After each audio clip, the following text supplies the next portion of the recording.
Ang kapatawaran ng kasalanan ay nangyayari sa pamamagitan ng mga pari bilang sila ang binigyan ng authority ni Kristo sa pangunguna ni Pedro bilang may hawak ng susi ng kalangitan o authority.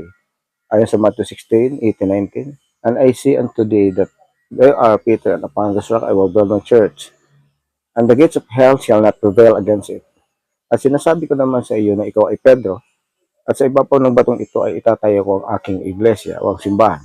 At ang mga pintuan ng Hades ay hindi magsisipanaig laban sa kaniya. And I will give you the keys of the kingdom of heaven, and whatsoever thou shalt bind on earth shall be bound in heaven. Whatsoever thou shalt loose on earth shall be loosed in heaven. Ibibigay ko sa iyo mga susi ng kalangitan at anumang iyong talian sa lupa ay tatalian sa langit, at anuman ang kalagan sa lupa ay kakalagan sa langit. Ang Diyos ang nagpapatawad ng kasalanan sa pamamagitan ng mga alagad ni Kristo, katulad ng pare na ipinasa sa mga pare na may authority na ibinigay sa mga apostol hanggang sa kanilang mga kahalili.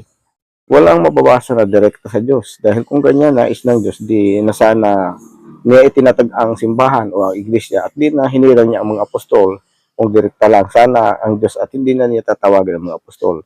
Ngunit ay sa Biblia ay sa John 20:21, "Whosoever sins ye remit, they are remitted unto them.